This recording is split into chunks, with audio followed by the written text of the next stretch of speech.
Hey, everybody, and welcome to another episode of the Sell More Book Show, episode 580. I'm Bryan Cohen from Best Page Forward, joined today by romantic suspense superstar Jaine Crouch. Jaine, how are you doing today? Hello, Bryan. Good to see you again. Oh my gosh, so good to see you. This is really good to have you back on the show. We talked about all sorts of things last week. Yes. You mentioned trying to get out of the habit of shifting the goalposts forward. What has helped you personally when it's like, instead of saying, because you had that goal of $300 a day, you surpassed it, obviously, but how do you get away from now I need to make 3,000 a day, now I need to make whatever a day? Like, how do you say enough is enough? That is, that's the question, right? And Right. you do have to somewhere say this is enough. We were talking about the checklist, and if you keep adding stuff to your checklist and you go to bed at night thinking I didn't finish what's on my checklist, well, not that I'm saying erase stuff on your checklist, but Right. you have to give yourself permission to celebrate the each milestone as you make it. If you don't do that, then what is the point? What is the Yeah. point? If we always am like, okay, I finish this book, 5 minutes later I start the next one. And you never, take some Yeah. time. Take some time to do that. So that's what I'm trying to do more of. Yeah. Good. Good. I am glad to hear that. Yes. um, so you can go check out Jaine's But books you. over at jainecrouch.com. Yes. And remember, my 14-day author ad profit challenge is now available for a low price of $9 at authorsadvertise.com. A couple weeks ago, we had the What a great question. deal. Oh, thank you. Thank you. I Yes. appreciate it. Previous week's question was, what is your most profitable series and are you marketing it? Kathy Swanson said the Hope Again series. When I'm running ads, I run them to book 1 and 6 of the series. I've also run First and Free and 99-cent deals to the next one to get people hooked in the series. Shayna Gorian said, my cat named Whiskers picture books are my most profitable. And yes, I run Amazon ads to them and they sound very cute. Yeah. And Teresa Papa said, my Billionaire series is my most profitable, but mostly from TikTok posts that are free. It would be great if I could ever get Amazon ads to track sales, but alas, for some reason they do not. I'm not giving up though, still making some ads and keeping the caps low. Yeah, it is tough. I mean, when one marketing method works, obviously you try to 10x it, but if that's TikTok and you don't want to have 6 different phones and 18 different accounts, No. then it is difficult. It is difficult. Jaine, what's your most profitable series and are you marketing it? Yes, so my linear tactical series, which is a 14-book romantic suspense, interconnected standalones, still that puts 3 of my 4 kids through college right now. So that is good. I do run ads to it, significant ads to it, and I will basically do anything that will give books 1 and 2 to people on the streets as kind of loss leaders to get them into the series. Because I find if they get through book 2, they're not 100%, but they're committed and they're going Yeah. through the whole thing. So yeah, Yeah. Yeah. whatever I can to get the first couple of books in their hand. Do that. Yeah. No, that's awesome. That's awesome. So, folks, you can definitely answer the question of the week at the Sell More Book Show After Party Facebook group. Do it all day. Top story of the week. Can't find a way. Is Findaway Voices shutting down? Not quite, but they are separating or being separated from Spotify and rebranding in the process. Quote, on August 1st, we're transitioning our audiobook distribution services for retailers other than Spotify to INaudio, a new company dedicated to fostering a wide audiobook distribution ecosystem, says Spotify's press release. INaudio will be led by the founders of the pre-Spotify standalone version of Findaway Voices and will focus on audiobook technologies and partnerships for the entire audiobook ecosystem, except for the ones on Spotify. Quote, for distribution on Spotify, publishers and independent authors can use the publishing tools available in the recently announced Spotify for Authors, end quote. According to the Spotify FAQ on August 1st, Findaway Voices will become Voices by INaudio, and existing audiobook distribution to all retailers other than Spotify will automatically transfer to Voices by INaudio with no disruption to your published content and will use your current login credentials. Books published to Spotify will be managed in your Spotify for Authors dashboard. Spotify says that most current functionality will not change, but any features specific to Spotify will transition to Spotify for Authors, while features specific to wide publishing will transition to INaudio. Quote, I should have seen this coming, says Dale Roberts on his YouTube channel, how Spotify has been positioning themselves in the market, how they've been removing tools in Findaway by Spotify's dashboard, end quote. Roberts points out that Spotify launched a new publishing program specifically for authors just a few days ago. Quote, now we know why. So, but before we get to the hot potatoes of wisdom questions here, Jaine, I mean, you've been in the game a while. I've been in the game a while. You can kind of see when a merger is going to benefit both parties, when a merger is just to like take something and strip it for spare parts. It feels a little bit like the second one happened here. I don't know the inside baseball with Findaway, but I know there were some challenges with the merger within the last couple of years, some terms of service issues that happened. I mean, before I even get to the questions, I mean, what do you think? Like, what does this look like? What does this feel like from what happened with these companies? Oh man. Well, I can't. First, I should say that I am not your audiobook expert. I just want That's to okay. come out and say that. I am wide with my audiobooks, although my ebooks are in KU. I am wide with audiobooks. I do use Findaway, and I've had, a good experience with them. I Yeah. believe audiobooks even more than anything with I'm going to say it, AI. I think audiobooks, they are finding their path in a way that it's just tricky. Everybody seems to have, anyway, all that to say, Yeah. if I know. If I know, this is kind of a watch and see for me to see how things are going. But I do know that producing audiobooks it is an upfront cost that is high. I'm still in the red for most of my audiobooks. I make a lot of money on my ebooks and cannot seem to get audiobooks going. And I think that's maybe because I didn't release them at the same time as the ebooks. I can never seem to get my ducks in a row enough to do that. Um, Yeah. I don't know. So you are probably better to speak on, what is this in terms of a Yeah. business happening. I mean, it's interesting to watch these things over the years. I mean, there are two ways to grow, right? There's organically Mhm. or to buy customers. And what Spotify seems to have done is, buy customers by partnering with Findaway. But it kind of seems like, well, we got what we got out of this. Now we need to rebrand and try to get more people a different way. And that's how business works sometimes. So Spotify has created a separate division. Is that what you're saying? And they are Well, it seems sort of like they're Spotify wide. bought Findaway, and now it's saying, okay, we'll find a way. We got what we got out of this. Now let's tweak Findaway because we still own it, but let's tweak it. And now we're not really focused on getting people in through Findaway. We're focused on getting people in through And through Spotify for Authors. Mhm. And so they changed it around. I don't know, maybe I'll get an email from Findaway saying, no, Bryan, that's not what happened. But it kind of just It seems feels like, that way. Yeah. they got what they got. And now we move on Well, to the new it's normal. we'll find a way. I don't know. Exist. I mean, Exactly. even as it's new,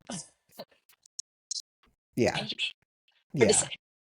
So, Hard to hot say. potato wisdom question here. I'll tweak this a little bit for you. Yeah. So Jaine, why do you think audiobooks are so difficult to make profitable? Now, I'm sitting here like, because I don't know. I really don't. I don't know if it's, uh, my goal is to do a lot direct sales with audiobooks. That's where I push Right. a lot of my direct sales in my shop. I try to do a lot of sort of the stuff your earbud events where it's a bunch of different authors coming together to give away a free Burson series, and then Yep. so I try to in terms of strategy, try to use some of the same ebooks strategies that I've used, and maybe that is not the way to look at it. So I'm not Mm, sure. All I know is that I can't seem to get on bandwagon. So if that helps anybody, you're welcome. Over mm, there, sucking pretty hard when it comes to audiobooks. But you just keep trying. You just keep pushing. You don't give up on them. You have to think outside the box. If everything came easy, then crying's what make it great and all that. So mm. I'm not sure. I don't know how to answer the question in a way that helps people. I just know that I wish that I knew how to sell more. Yeah, I get it. Yeah. I get Yeah. it. Keep trying. Keep plugging. Yeah. Yeah. And you got a question for me? I do. So why do you think Spotify pushed their wide publishing arm off into a separate division? Well, they put their heads together. Spotify put their heads together and said, I think this is going to help us compete against Apple. And I don't know if that's or not Apple, but Audible. Audible, yeah. Why will this pull that off? I have no idea. I just know that Spotify is always trying to compete. I mean, it's trying to compete with certainly Audible Music, Apple Music, and Audible and Amazon Music. And it's like Yep. they think that this is going to help them, and that's why they're doing it. Well, yeah. Yeah. Can't expect anything else, right? It's a business decision. Exactly. Yeah. Exactly. So And it is a business decision for me to make every guest do a lightning sound no. before the Okay. lightning round. So here we go. Okay. I'm doing the crack the sound of my heartbeat. Okay, there you go. And That's hopefully it all was you get short of my enough, singing boy. that we don't get copyright claimed. No, I think Boom. no, I That's know. all you get. Um, That's all. Yeah. so Janie, how much do you consider the marketability of your ideas before you start writing the book? I believe that is such an important question. I really do. It's not necessarily my forte if you're talking about writing to market. I have long series and I'm generally deep in them. And so it's like I have constraints based on that. Like I can't have a Yeah. stalker in this book if I just had a stalker in the last book. But in terms of, looking, I always think it's good to look at the top 100, what other successful authors in a genre are writing. Um, universal fantasies and hooks and tropes. And by the way, I don't like the word trope because I feel like it has a neutral and a negative connotation. The neutral being the storytelling device, but it also kind of means cliche. So I try to use like why you'll love this book or this is, if you love this, you'll like this book. So, Yeah. but I always try to think of the overall reader experience. And is the reason I believe that where I found my success has been in consistency. Like Mm, the length of my books are pretty similar. The heat level and the danger level are consistent. I try to, there are Jaine Crouch particulars that I try to include, like the hero and the heroine being together from chapter 2, not together like romantically, on page together, and then they're together the whole book. mm-hmm. I use very protector heroes, like very respectful, and so readers know what they're getting when they read a Jaine Crouch book, and I do not deviate from that. I deviated it from one time and wrote a reverse harem mafia series, and it tanked. It was awful. I mean, the books are good, but in terms of marketability, I do try to keep that in mind, but I'm not necessarily writing to market. I'm writing for what is my reader experience that I'm trying to give, and is this consistent? Love it. That's right. Yes. That is helpful. So, can I ask you a Awesome. question? Or I'm do you ready want to ask for me it. more? Okay. What do you think is more important, an author website or an author landing page? I think an author landing page is more important because I think authors get so overwhelmed by having to create a website that it delays them from doing things they need to do, like writing the book. So Yep. if you've got something like MailerLite, you can get a free landing page with your plan, set it Easy. up, Yeah. have a way people can join your email list, and don't worry about the website right away. I like it. That is one man's opinion. Sure. Well, and it gives you time, right? But I Yeah, mean, don't get caught up on the not important things. exactly. So, Exactly. yeah. Janie, are there any marketing methods uniquely successful to romantic suspense? Oh man. Well, so romantic suspense is interesting. Okay, It's like okay. the full gamut of everything from like what I write, which is really more protector heroes, down to these really dark, sort of gritty, like torturing, and the hero is doing horrible stuff to the heroine, and I love it. I'm there for it. I'm not saying I I don't like it. Mm-hmm. I'm just saying Mm-hmm. that these are all considered romantic suspense.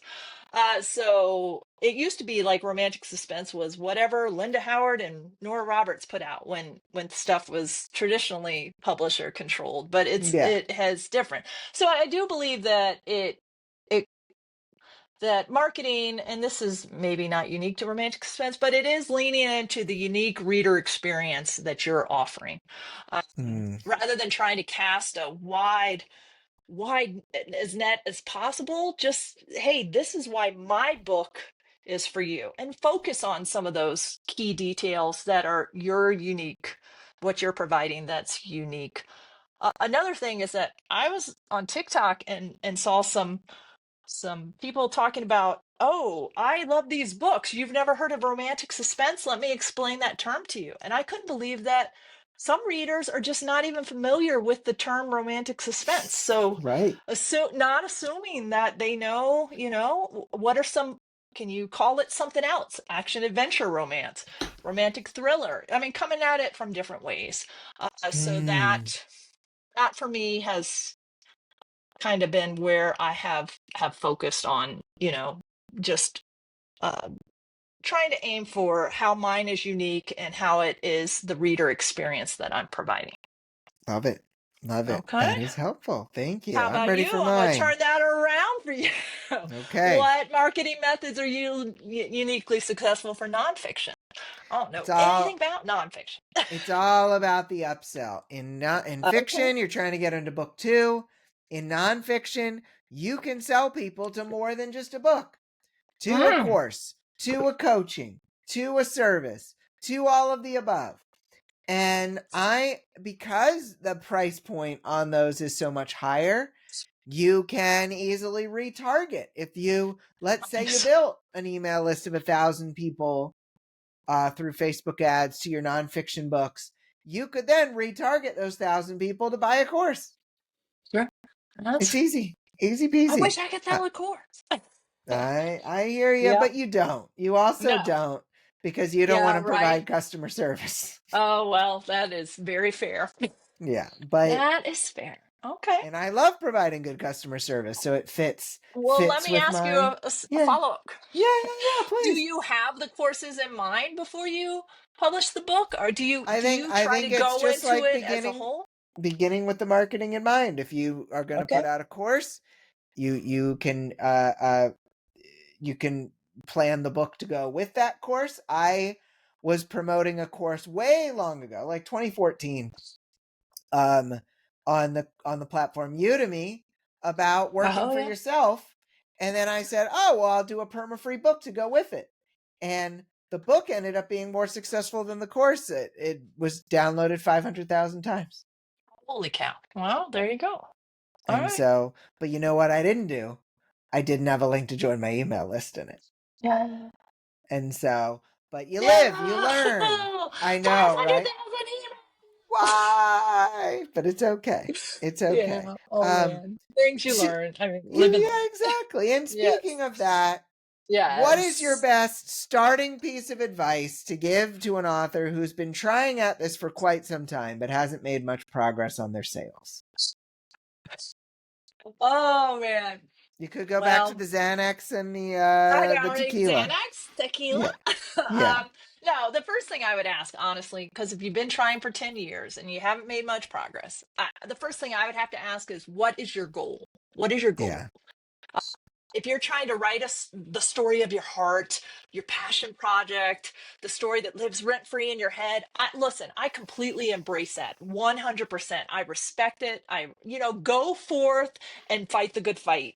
Yes, be Yeah. an artist. The world needs more artists. But Yeah. if your goal is to make money, make a living, make 6 figures, make 7 figures, it's like, are you coming at it from a business mindset? That is kind of what Mm, I would ask. I believe, like I've been preaching, that consistency is key. Reader experience consistency is key. I would suggest to them that they do not think of their books as their babies, that they think of them as their employees. As an employer, if I have an employee that's not doing so well, I need to either fire them yeah. and move on or I need to help give them the tools to work better. So if this book isn't selling, what can we do to make it? Can we change the cover? Can we change the blurb? Can we change our advertising types? That sort of thing. And then the Mm, second thing, and no kidding, this is my advice for all authors, is that we've got to stop looking at Amazon as the enemy. Okay, mm-hmm. so Amazon is a bulldozer and Yep. authors are the dirt. Our job as authors are to get ourselves in front of the bulldozer, so the bulldozer is a tool that pushes dirt rather than being the dirt that the that the bulldozer tramples under its tread. So Yep. we need to use Amazon rather than being like, Amazon is taking all my. No, Amazon is a business, like we are a business. So think of it as a business and try to get that tool to work for you the way you get all tools to work for you. I Those are love all it. my nuggets of advice. Great In metaphors, 1 great minute. wisdom. I Yeah. so appreciate you sharing it. So Um, we need a question of the week, Janie. woo. So it could be any of the questions we've asked or something just Well, totally out of the blue. What comes to mind? what do you think about asking? Because what advice would you give or wish you'd been given Mm, for leveling up your author career? what What about advice do you? you You can wish answer that you'd too, been Bryan. given to level up your Or would author you give if career? you have advice to give? We all Or have advice to give. advice would you give? I mean, We could do that. everything for me, the answer is everything I've shared on this show, of No, course, yes. over You are 11 always great years. about sharing your wisdom and I do people try. appreciate I do it. try. Oh, But the one piece of advice I'll say here is you don't have to do it alone. Get no, that's help, right. connect with Yes. fellow authors. You don't have to be in a vacuum. 100%. Yes. If ads aren't your thing, hey, look where you are. Hi, Get the I'm ads over here. coach to help you. Who I'm knows what over they're here. talking? I mean, yeah. Sure. Exactly. Yes. Exactly. But folks, you can answer So, that question of the week. What advice do you wish you'd been given to level up your author career, or what advice would you give at the Sell More Book Show After Party Facebook group? Go to see Jaine's wonderful books, wonderful website at jainecrouch.com. Go to my challenge, the 14-day author ad profit yes. challenge at authorsadvertise.com. And definitely thank Jaine as I'm about to. Thank you, Jaine. It's been so great having you on the show. I'm thrilled to have been here 2 weeks in a row. Yep. Woo! You did it. Woo! Thank you. We'll be back next week, folks. We're going to have another wonderful co-host. So for Jaine, I'm Bryan. Have a great week of book selling, everybody. And we'll be back next week for episode 581. Bye.